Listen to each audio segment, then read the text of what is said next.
In this first video in the construction of the Stratus Gale rocket glider, I'd like to go over some of the tools that you're going to need to assemble the rocket.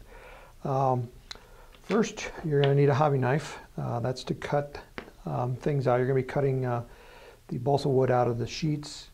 You're going to need some masking tape. Whenever you use your knife, you just wear safety goggles. You'll also use the safety goggles when you use the superglue, and you're going to need two kinds of superglue. You're going to need the water-thin variety, so it's kind of very watery, and then you're going to need medium or thick superglue. You can also use Instaset, which is an accelerator for the superglue, and basically it hardens the glue almost instantly.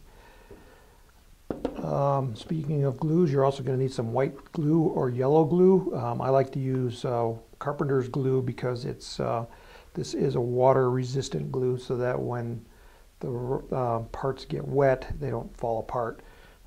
Actually, this is mostly used to assemble the alignment jig.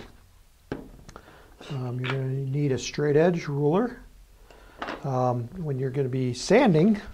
So I have a particle mask for sanding, and I've got a sanding block or sanding tee, and I've got some different varieties of sandpaper. I got some 220 grit, which is a really fine grit. Then on the other end, I got some really rough 80 grit. You can use 60 grit too.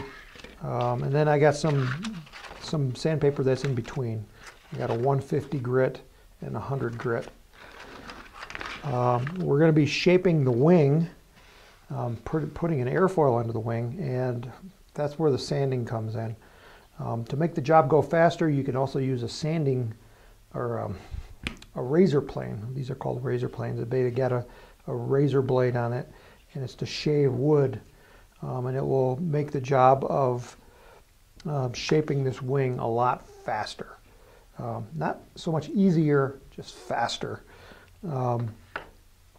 You can get these at a hobby store, and we'll show you how to use it. This is actually a good project to use a razor plane, and if it's the first one you're ever doing, because we're going to be using some very thick wood on this rocket. So razor planes have a tendency to gouge the wood. And this is because it's so thick, we have to remove so much material. It's actually very forgiving. So we can gouge the top surface initially, and then we can resand it to get it back to where we want. So it's very forgiving. So this is a good time to use a razor plane. You're also going to need some paper towels. To paint the rocket, you're going to need some paint. I prefer the fluorescent paints for the gliders because these things have a tendency to drift a long way, and so you won't really want it to stand out. Also, when you fly this rocket, you're going to need some thread, and this gets burned every time you launch. I use cotton thread.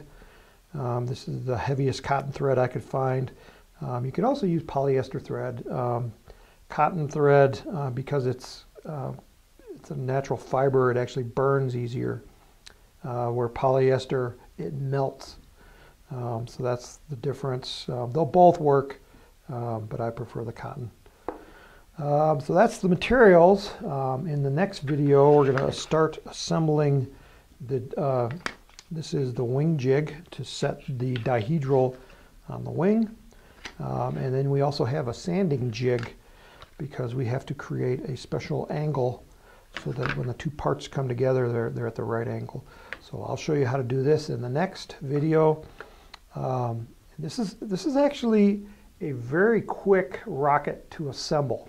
The hard part is getting prepared to assemble. Sanding the wing is going to take the longest time. But once you get the wing sanded, it goes together really fast. It'll go together after the wing is done, probably in less than an hour. So take your time doing the wing. Make sure the wing is right. You know, when a modern airplane builder builds an airplane like Boeing or Airbus, they put a lot of attention into the wing. And you should too, because that's going to really make the glider fly well. So, once you get the wing together, everything goes together real quick. So let's do it right at the beginning, and you're gonna enjoy this rocket a lot.